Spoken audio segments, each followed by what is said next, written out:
Hello everyone, and welcome back to Guru TV. Happy New Year. This is our first edition of 2010, and you'll notice that I'm not outside. I'm actually coming to you from the lab at the Dana Rader Golf School.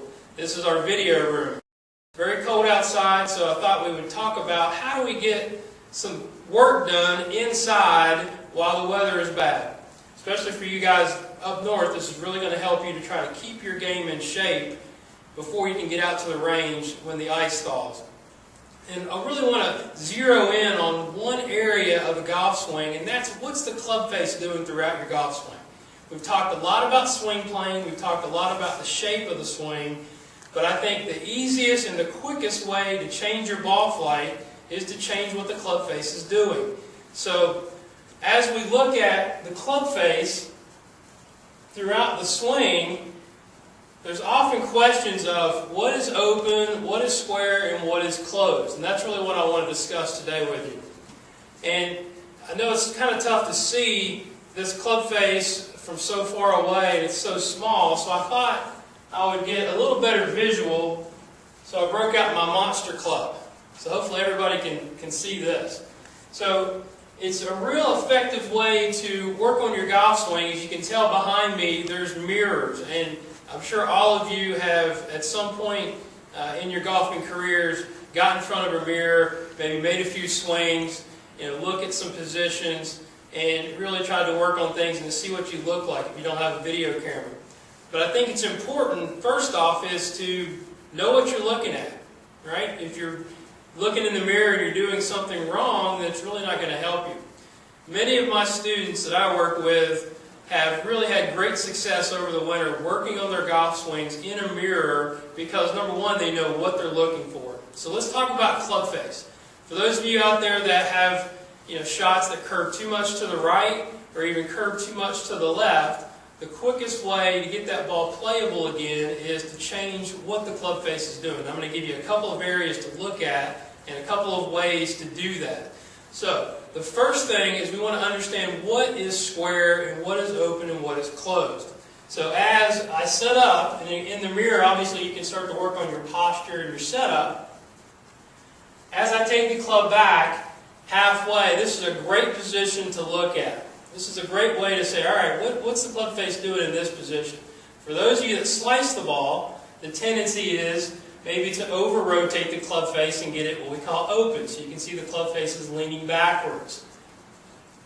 If you're a hooker, you might see the club face facing down to the ground. That would be more closed. So what we're looking for here is we're looking for a club face that the angle is basically matching the tilt of my spine towards the ground. So for those of you who are trying to get the club face straight up and down, in my opinion, that's open. So we want to make sure the club face is square to our spine angle halfway back. The second position is what's it doing at the top of our golf swing.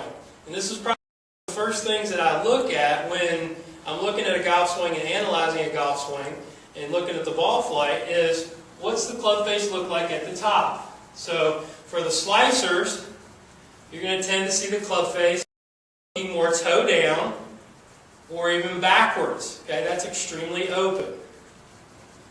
For the hookers, the club face might look more like this, where the club face is facing the sky. That's more closed. So what we would say is square would be when the club face is at a 45-degree angle and matching your forearm at the top of your backswing.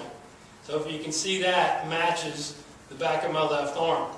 So that's a good place to start. And I'm not saying that's everyone that's going to play from a perfectly square face at the top, but it's a great place to start, especially when you're talking about a ball that's curving offline too much. So how do we fix these areas? There's two ways that you can change the club face effectively. Number one is with your grip. Okay, for you slicers out there. Typically when you see a club face that's open, you can zoom in on that a little bit. The club face in the left hand is rotated too much to the left. We call that a weak grip. Okay, and the tendency there is to get the club face opening too much in the backswing and then open at the top. So for you slicers, we want to make sure we get the club a little more in the fingers. We want to rotate the hand over on top of the club a little more. So where this V is going to point more toward the right. I'm not going to go too much into the grip because that's a whole nother show, but that's a good place to start. That immediately will change what the club face is doing in the backswing and then ultimately when it comes down into the golf ball. But for you hookers, for the closed facers, if the ball is going too much to the left, you may have too strong of a grip. You may have the left hand rotated over the right hand underneath the club too much. For you, I want you to rotate it back a little more to the center.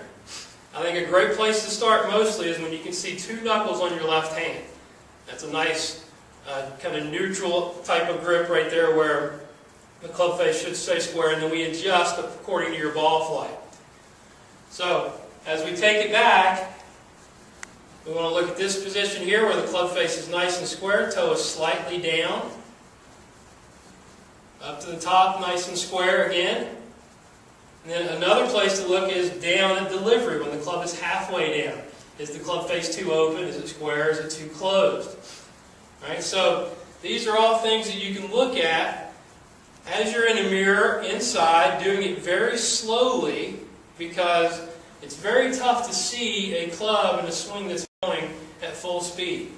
So without a video camera, without a coach behind you, this is a great place to start.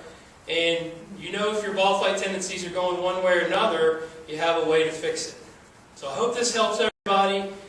I want to see everybody out hitting balls once the weather gets a little bit better. Thanks for visiting my blog. Feel free to leave some comments on there. I want to hear from everybody. Let me know how this works. And we'll see you next time on P.G.A TV.